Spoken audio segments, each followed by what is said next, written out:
I suppose you can call bloom pump as a mechanical device, but although it's not kind of strictly speaking a left ventricular assist device, but that is the one that we commonly use. And if you look at the hemodynamics of that, the important thing is for us to, in this situation with cardiogenic shock, you want to rest the heart and you want to improve the circulation, fit the body. And if you measure that in terms of cardiac output, if you use a bloom pump, maximum you can get out of that is something around 0.3 to 0.5 liter per minute in terms of added benefit. So that's probably one of the reasons that this doesn't really work in cardiogenic shock, because these patients, when they're so sick, 0.3 liter of cardiac output is not going to make that much a difference. They've got no left ventricular function to augment. Yeah. And maybe if you catch them very early on, that might be a situation where you might be thinking about bloom pump. But once the cardiogenic shock is established, then I don't think you get that much benefit from bloom pump. And that's why the mechanical device come to play. And obviously the commonest one that is used, and the use is increasing, is the impeller device, which is kind of like a pigtail. One end, the inlet goes into the left ventricle, the outlet goes to the aorta, and it's got a pump near the aortic outlet, and that sucks the blood from left ventricle to the aorta. And there are 3 different versions. There's a 2.5 liter version, there's a CP version, which kind of can generate up to 3.5 liter of cardiac output, and then you've got the 5 liter version, which is a more surgical one. The 2.5 and 3.5, you could actually use a femoral access. You don't need any surgical cut down. And the 3.5 uses a 14 French sheath, basically. And as I said, in terms of generating cardiac output, it can, the 5 liter version, the name says it generates 5 liter of cardiac output as well. So that is the advantage of having something that so much more cardiac output in a situation with patients very sick. So that's why you have to kind of tailor your treatment depending on how sick the patients are. And one of the biggest issues with these devices is often we use them too late. We use them when it's basically patients are almost dying or patients are not going to survive. They're already getting into their multi-organ failure, exactly. Their end organ damage. Exactly. And that's the key point, is to get them early. To get them early, you do need to have a system so that you detect them early and make sure that it is in people's mind that cardiogenic shock is happening. And that's a difficulty, because the kind of situation that Keith was describing are on borderline, and they can go either way. On one hand, you don't want to start using an expensive device with activating all the team. And complications. On the other hand, you might just have a window that you lose if you don't. So just finding that sweet time where you are early enough, but avoiding using it when you don't have to. That's the kind of the art that we need to kind of sort out. And to do that, you do need to do studies, and that's been one of the difficulties with cardiogenic shocks. It's difficult because we don't have a right definition. So the studies have different group of patients involved, and they have so many difficulties in terms of setting up a proper study into that. So we don't really have a good randomized studies of mechanical devices in cardiogenic shock, and that is the difficulty, because people obviously want evidence to be able to use that. Cost-effective evidence as well. Yeah. Cost efficacy, these are expensive bits of kit. And it's quite difficult, isn't it, to consent somebody who's in cardiogenic shock for a randomised study, potentially, if they're not conscious. Yeah, it's an interesting point. But of course, we've had the experience recently of culprit shock. Yeah. And in fact, obviously, I'm sure Tony will get around to talking about Euroshock shortly, but in culprit shock, we had quite a bit of trouble with the ethics committees. But certainly in England, because the law is a little bit different in England from Scots law, in England, you could consent patients who were unable, or you could recruit patients who were unable to give consent. And of course, the process involves an independent doctor, and it's an established process now for out-of-hospital cardiac arrest trials, and trauma trials, and so on. in Scotland it was a little bit more difficult. We had to get a family member to agree that the patient could be recruited. But these consent pathways are well established. I think the biggest problem about getting patients into cardiogenic shock trials is that the centres need to be very slick with whatever kit or strategy the trial is testing. So you can't do a randomised trial of Impella or ECMO and cardiogenic shock if you're not a centre who's used to using it. Yeah. You simply cannot embed the learning curve into the randomised clinical trial. That's a recipe for disaster. So these trials need to be done in established centres, and actually it's almost the reason to create these centres. Yeah. You create the centres, get them up to speed with the technology, and then when they are relatively mature in the experience, then do the randomised trial. Then you might get close to the truth. Yeah, I echo that in the sense that, for example, we're looking at the Billionaires Registry study of 15,000 patients. It shows that centres with high volume, they get a better outcome. And even if you look at the Protect 2 study, which kind of compared balloon pump with Impella, and you look at each year the study was carrying on, the results with Impella was getting better and better as the learning curves were getting better, whereas with the balloon pump, you had the same outcome year 1, year 2, and year 3. So you do need to have established centers that are actually very versed with the process. And one of the complications is that these devices are quite big, large, and one of the biggest problems with Impella is bleeding and management of the groin. And we know bleeding has a direct correlation with mortality. So going through that process of understanding how to do that and get the best out of your device is a biggest tricky thing. And that's probably one of the reasons why we've seen in the registry studies, not the randomized studies where Impella was compared to balloon pump, we've not seen a benefit of Impella that you would have expected given the improvement in hemodynamics that we established with the device. Yeah.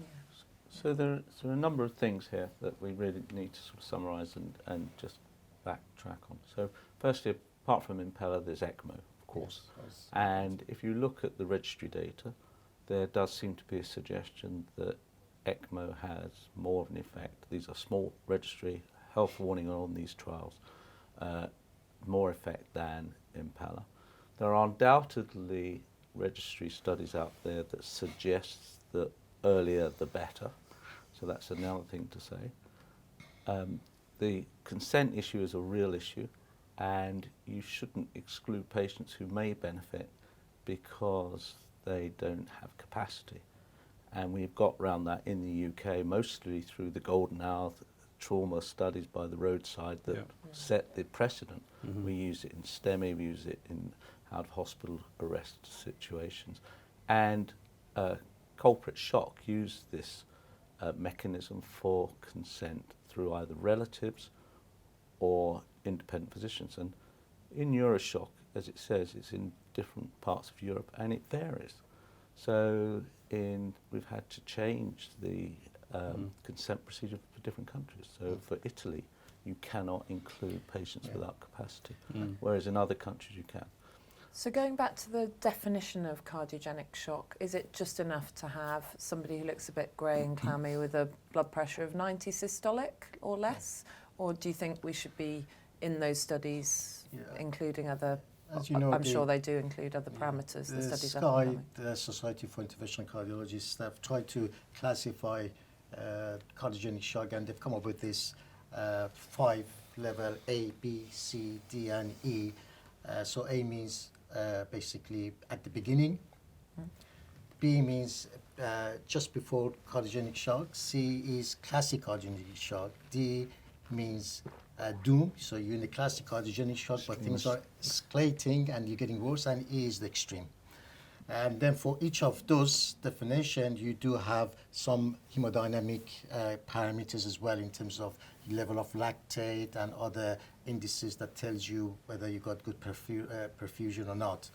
So that kind of help us in terms of our studies in particular, because then you can actually have a study that has a particular subgroups and another mixed bag of someone who could be A and someone E in the same study, which kind of behave differently, and help us with doing the studies, and also help us to decide when we need to instigate treatments. So one option would be, say, if you are A, balloon pump may be enough. If you are B, C, then impeller might be the option, and if you're a D and E, then ECMO might be the option.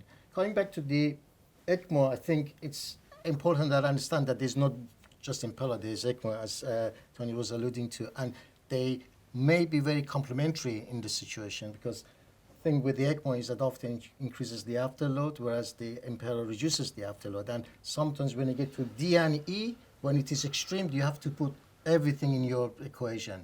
And that's where then you would talk about having a kind of cardiogenic shock team, which kind of has all this in their hands. So they know when to use the balloon pump, they know when to use the impeller, and they know when to use the ECMO, they know when to combine them together.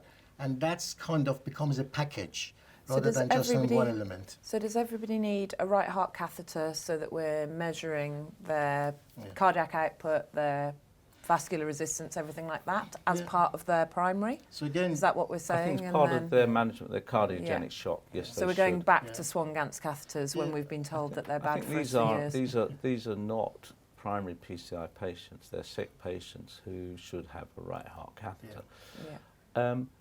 I just want to move away a bit from the combined ECMO and impeller, because I think we need to keep it simple, and we're going to ask Farzin to talk about the various trials, but you know, we need to show that one, either impeller or ECMO is beneficial, and secondly, to understand what you need in ECMO, and you need to vent the ventricle, and you can do that with a balloon pump. And certainly in our trial, you're entitled to use a balloon pump in your ECMO group. So I think it's a bit of a jump, certainly cost effectively, and a patient invasiveness jump to even start thinking about combined ECMO and impeller. You know, we take it one stage at a time.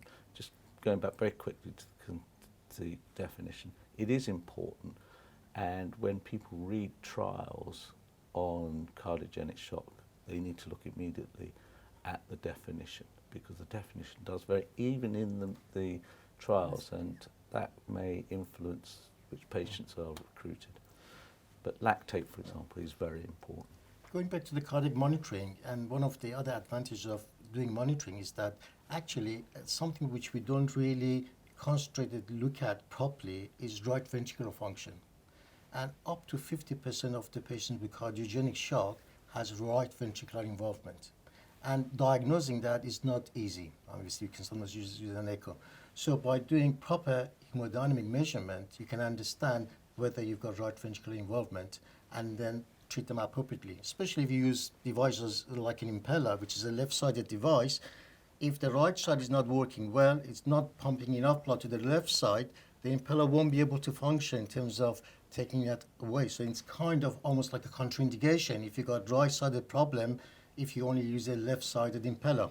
In this situation, then you need to make sure that you support the right side as well. And now we've got a new version of the impeller, which is a right-sided impeller. And there have been some cases that people are starting using them together as a bipeller situation with a both right-sided and left-sided impeller. But the important thing is to just say that right-sided cardiogenic shock is more common than we think, and managing those cases is much more than others. And in my experience, most of my recent mortality of cases that have not survived were more like to be right-sided ventricular failure ones than just purely the left.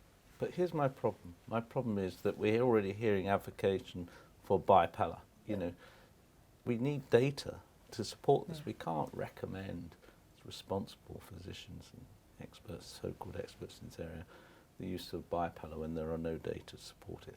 Even we're waiting for the danger shock, but there are a lot of impellers implanted in the United States. There's a registry of 25,000, another registry of 5,000.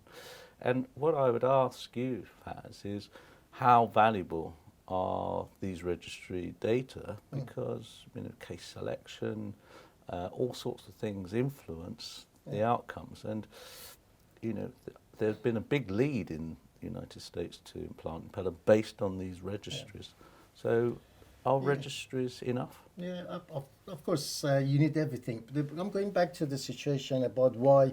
I'm not saying in every case you need to use everything. I'm just saying that cardiogenic shock is a big spectrum. If we just hit it with one side and we just think about it as a one dimension, then we miss out on lots of This cases. is very much the sort of North American approach with the Cardiogenic Shock Initiative, that they use the right heart data, the cardiac power index, to work out how they're doing with the first impeller they put in. And then it was like, and then we upgrade to the next size impeller. Then we think about ECMO. Then we think about offloading the right ventricle. And this is all part of the escalation through the potentially your B and C patient going to your D or E patient while they're already on the device. And as we need data. Yeah. We need data. Yeah.